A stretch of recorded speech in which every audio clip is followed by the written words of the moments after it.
iPhone na Android. Ay, teka. Ginamit ko na pala yun last year, bobo. iPhone na Android. Wag na nga lang. Ito ang review natin ng Nothing Phone 2. Tingnan natin yung quick unboxing muna. 2 p.m. I don't know where we are. Looks like a cheap motel with our clothes on the floor. I don't know how we ended up here. And we've been flying high. Are we going too far? So nakita nyo naman, legit na quick unboxing lang talaga ang ginawa natin dahil sobrang walang kasama sa box. Meron lang tayong charging cable, manuals, its SIM ejector pin, and the phone itself. And then, nothing follows. Pero siguro dapat masanay na tayo pag Western phone ang ina-unbox natin. Very minimal yung packaging. Talagang walang kasamang charger. Charging cable lang ang nilalagay nila na extra dito. So huwag kayong umasa na meron kasamang free case, may kasamang earphones, or even kahit the charging brick. So matapos ang mahigit 1 month na paggamit ko ng Nothing Phone 2, handang-handa na ako ibahagi sa inyo yung mga karanasan ko tungkol sa phone na to. So simulan natin sa performance dahil meron na itong Snapdragon 8 Plus Gen 1, which is a huge leap from the mid-range na chipset na ginamit nila last year, the Snapdragon 778G Plus. And surprisingly, yung nakuha kong Antutu benchmark points dito, mas mataas sa mga nakuha ng ibang tech reviewers na nakita ko. So usually kasi nakikita ko nasa around 1 million to 1.1 million. Pero yung unit na nasa akin, halos 1.3 million Antutu benchmark points ang nakukuha. Which is great, I guess, kasi parang nanalo ako sa Silicon Lottery dito. Lumipat ka na naman! But beyond the benchmark, guys, talagang makakaasa lang kayo ng super smooth ng user experience nyo with the Nothing Phone 2. And siguro napakalaking bahagi rin dito yung almost stock Android experience natin. But mamaya pag-uusapan natin na mas detalyado yung software nito kasi I think ito yung biggest part talaga ng phone na to, yung Nothing OS. But going back sa performance, I'm sure meron sa inyo na gusto ring malaman kung kumusta nga ba to pagdating sa gaming. So let me just say na sumasang-ayon naman ako sa karamihan ng mga phone reviews na lumabas na sabi nila, this is not meant to be a gaming phone. However, karamihan ng mga videos na napanood ko, hindi man lang nila nabanggit na merong game mode itong Nothing Phone 2. And syempre, pag may game mode, that means na medyo mas optimized yung experience natin sa gaming. And that is what I tried with the Nothing Phone 2. So, with the game mode turned on, meron tayong option na makita yung frames per second, yung FPS. And that's super nice kasi karamihan ng mga phones ngayon, hindi man lang pwedeng makita kung ano yung actual FPS. But with this one, hindi po takot si Nothing Phone 2 na ipakita sa atin yung actual FPS ng mga games na nilalaro natin. So with Genshin Impact at the highest graphical settings with 60 FPS turned on, makikita natin na pag wala gaanong clash, wala gaanong effects, solid and consistent naman na nasa 55 to 60 FPS. However, pag pumunta kayo sa Abyss or maybe pag nag-artifact farming kayo sa isang domain, well, makikita nyo na meron tayong mga malaking frame drops. Bumababa minsan around 30 to 40 FPS yung frame rate natin pag maraming effects talaga dahil 4 na yung players na nasa screen and then may mga effects pa yung mga kalaban. So medyo nag-struggle yung performance nito. But let me just clarify, guys, na the same lang naman yung performance nito with other Snapdragon 8 Plus Gen 1 devices. So, if you are put in the same scenario tulad dito sa tinest natin, halos ganito rin yung frame rates na makukuha nyo. So, para sa akin, yung gaming performance pagdating sa Genshin Impact, it's the same with other phones that I've tried na merong Snapdragon 8 Plus Gen 1. Very smooth pag wala masyadong heavy effects. But of course, you can expect na bababa po talaga yung frame rates natin pag maraming players on screen and maraming special abilities na ginagamit sabay-sabay. Na pagdating naman sa other games na sinubukan ko tulad ng Farlight 84, Call of Duty Mobile, Mobile Legends, walang kaproblema dito. Snapdragon 8 Plus Gen 1 is such a powerful beast that can take control of those games kahit na highest graphical settings, kahit na isagad natin.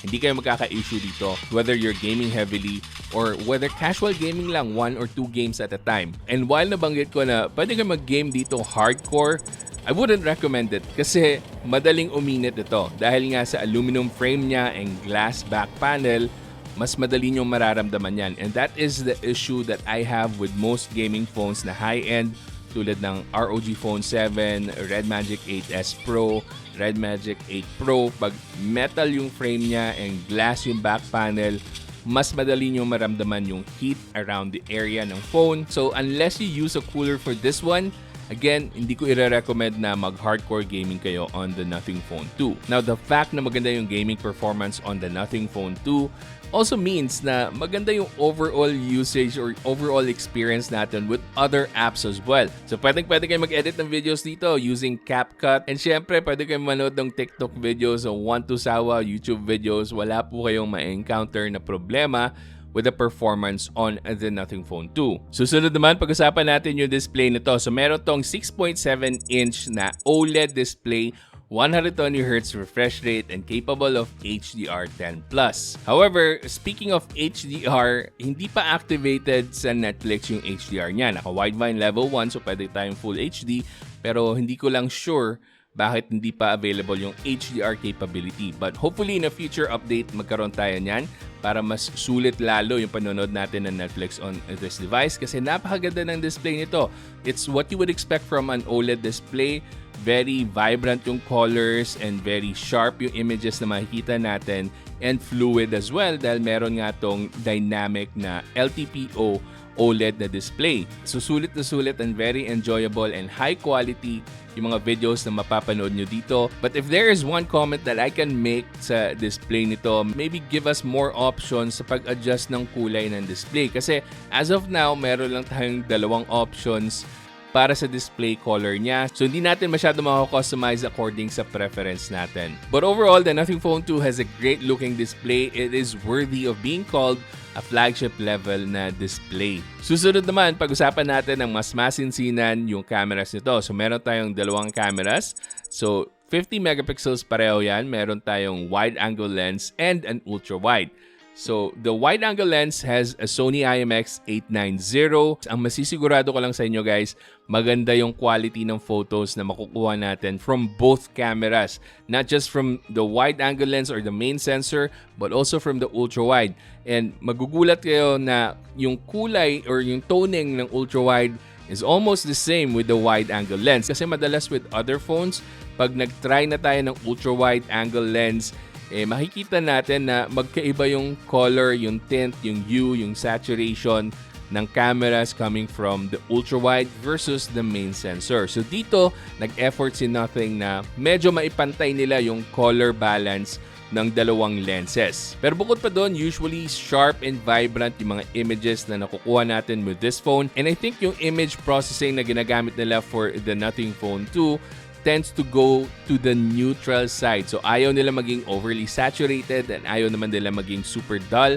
Nasa bandang gitna yung color balance nito. And I would even say na mas maganda yung HDR capability nito over the predecessor na Nothing Phone 1. Mas magaling siya mag-adjust with the highlights and the shadows. And the thing that I love about the Nothing Phone 2 is that meron na siyang sunod-sunod na updates para sa camera improvement. At base sa obserbasyon ko, meron pa konti-konti talaga na improvements pagdating sa image processing. Now, yung mga improvements na nakita ko are very minor, so hindi nyo siya mapapansin agad, but pag kinumbine nyo yan all together, you still get a better quality image. And pagdating naman sa low-light photography, I think maganda yung performance na binigay nila dito sa Nothing Phone 2. Makikita nyo dyan sa mga samples natin na hindi naman masyadong nag-degrade yung quality ng photos. And by the way, shoutout pala sa Utopian brad ko, si Rafi, and his lovely wife, Joni. Congratulations pala.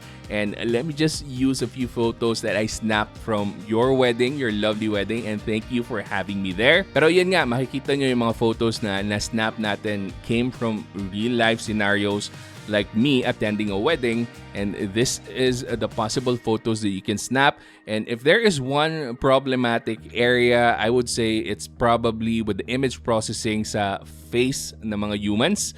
Kasi nakikita nyo na medyo may smudging pag nag-zoom in na kayo, pero pag hindi naman kayo nag-zoom in, hindi nyo naman mahalata. Pero pag nilagay nyo sa bigger display kasi yung image, makikita nyo na merong loss of details and loss of sharpness kahit na konting zoom in lang sa image. But hopefully magkaroon pa ng improvement pagdating sa human subjects, sa sharpness ng details ng muka, Dahil yun nga, medyo nakukulangan ako doon. Na pagdating naman sa selfie video, meron lang tayong 1080p 30fps.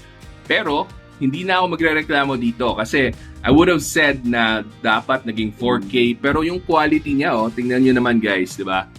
Katanggap-tanggap for a 1080p image. So pwede pa rin kayo mag-vlog, pwede kayong gumawa ng TikTok videos using this selfie camera. And then pagdating naman sa rear camera video, meron tayong 4K 60fps. Very smooth and stable yung mga videos na nakuha natin. Although not as stable pa as the Pixel 7 Pro, but it's getting there. So this is not bad at all. Actually, this is very good for a second phone ng isang brand. Now, medyo mag-i-struggle lang yung video capabilities natin pag 4K 60fps and madilim yung scenario. Like you can see right now na naglalakad ako sa madilim na area. So, yeah, nag-degrade yung footage. So, hindi pa rin talaga advisable na mag-shoot kayo ng videos ng super low light or halos walang ilaw. So, overall, color me impressed with the camera capabilities nitong Nothing Phone 2. It's not the best camera package out there dahil wala pa tayong telephoto lens. But in terms of quality, kayang-kaya nito makipagsabayan sa mga flagship killer levels na phones and maybe even close to flagship level na camera quality. Battery-wise naman guys, tulad ng sinabi ko, halos 1 month ko na itong ginagamit. I won't be giving you any benchmark. I will be giving you real-world experience. So, I've been using this heavily as my camera phone, as my gaming phone for casual gaming, and aabot tayo ng 1 day without a problem. At minsan naman, dahil madami akong tinetest na iba pang phones, nilalagay ko lang siya, naka-standby lang muna siya. And mahaba po yung standby time nito. Aabot tayo ng almost 5 days na naka-standby lang siya na hindi ginagamit. Hindi po siya malakas mag-drain ng battery. But of course, it also depends kung ano yung mga applications na nilagay nyo, ano yung mga notifications na naka-activate sa inyo. But overall, para sa akin, this has a solid battery life. Mahaba-habang battery life. Actually, nung dinala ko to sa wedding, hindi ako nabitin sa performance ng battery nito. So, chinarge ko to the night before the wedding. And then, umalis ako ng hotel ng 2 p.m. And then, nakauwi ako from the wedding at around 11 p.m. And I still had a lot of battery kahit na the next day pa after the wedding, may battery pa rin yung phone na to. So, maganda yung battery endurance nito. This is something that I would definitely highly recommend pagdating sa battery performance. No, karamihan sa mga tech YouTubers, ang highlight talaga nila is yung glyph system.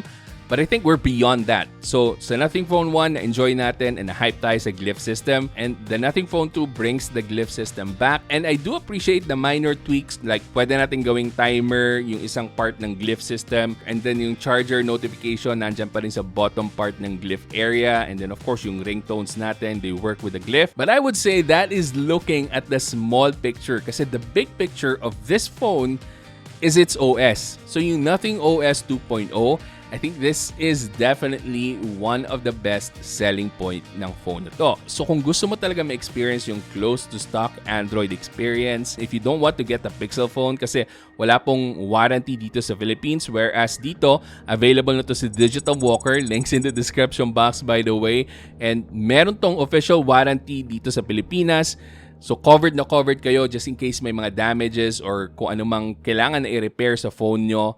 Nandyan po yan. Digital Walker ang maasahan nyo. So ito talaga yung best option nyo locally kung gusto nyo ng very smooth user experience sa isang Android device. Meron siyang quirky design na nothing themed talaga na makikita nyo, and it comes with monochromatic icons, and pwede nyo rin gamitan ng icon packs yung iba, but you have to pay para maging consistent yung icons like yung mga Facebook, yung Google Chrome, na wala namang default na icons dito. So kung gusto niyo talaga yung ganung theme, pwedeng-pwede nyong ma-uniform yung icon packs dito sa Nothing Phone 2. However, ako naman ay Tito Age na at wala nang tiyaga na tandaan pa ko ano yung mga itsura ng icons na yan. Kasi again, monochromatic na, so mas maganda para sa akin na color-coded para alam ko agad kung Facebook ba yon, Google ba yon, or TikTok or whatever na app na bubuksan ko.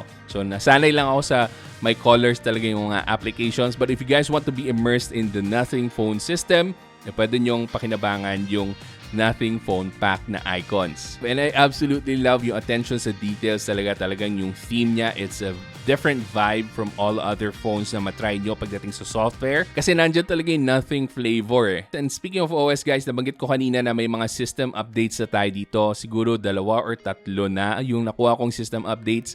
And paganda na paganda. And number 1 sa napaganda ng system update is yung haptic feedback. So maraming tech reviewers nagreklamo na pangit daw yung haptic feedback.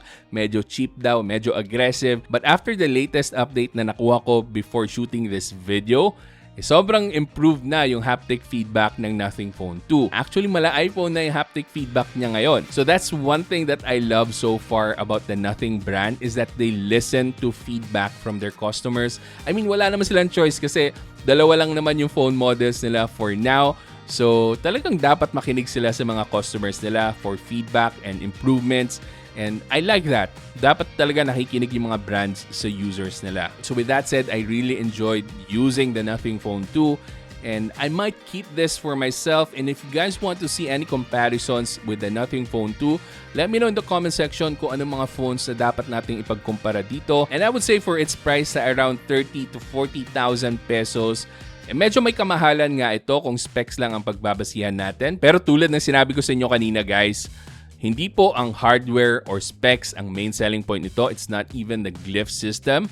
It's actually the Nothing OS 2.0. This is a very capable and powerful phone.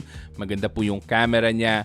And again, yung OS ito, it's one of the smoothest that I've experienced on an Android device. Sobrang good talaga nito. So para sa inyo na very big yung value ng software optimization, software smoothness, UI and all that, this is a very good value phone.